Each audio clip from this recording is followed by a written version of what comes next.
malaking hakbang para sa grassroots sports development sa bansa ang opisyal na inulunsad ng Philippine Sports Commission kung saan binuksan ang isang programa na layong gawing mas inklusibo ang golf at mailapit ito sa mas maraming kabataang Pilipino.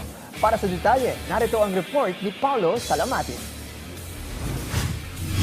Opisyal nang inilunsad sa Club Intramuros kahapon ang Fairway to the Future na nagsisilbi bilang National Grassroots Golf Development Program ng Philippine Sports Commission o PSC. Kabilang sa paglulunsad ang isang press conference at sunod na 18-hole tournament na nilahukan ng mga junior golfers, mga opisyal ng pamahalaan at mga partner ng institusyon sa larangan ng golf. Nanguna sa nasabing pagpupulong si PSC Chairman Patrick Pato Gregorio kasama ang National Golf Association of the Philippines o NGAP.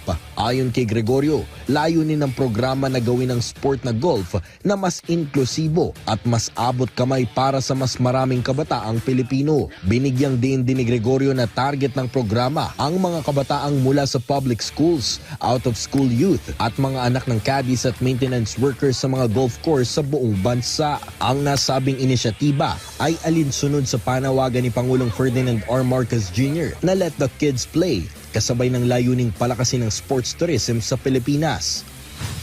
For generations, there has been an unspoken rule, you know this, written into the fairways of our country. Sabi nila, ang magaling sa golf, kailangan may kaya sa buhay. Alam po natin yan.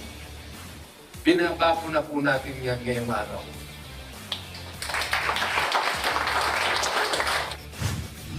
Bahagi rin ng plano ang posibleng pagpasok ng golf sa National Academy of Sports at ang pagbubukas ng mga public golf course sa Metro Manila at ilang military camps tulad ng Intramuros, Villamor Air Base, Camp Aguinaldo at Philippine Navy para sa mga kabataang may edad 18 pababa.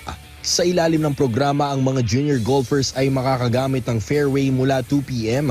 hanggang takip silim at may access din sa driving range sa buong araw. Magkakaroon din ng libreng coaching mula sa mga accredited instructor ng NGAP na sasagutin ng PSC.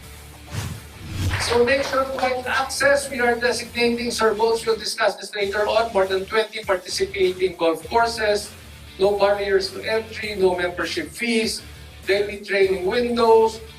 PSC will provide allowances to golf pros so they can teach the kids. Sa ng programa na palawakin ang access sa mga young golfers sa bansa sa ilang mga golf courses sa Pilipinas upang buksan ang potensyal na makabuo balang araw ng mga susunod na henerasyon ng mga Filipino champions. Paulo Salamatin para sa Atletang Pilipino, para sa Bagong Pilipinas.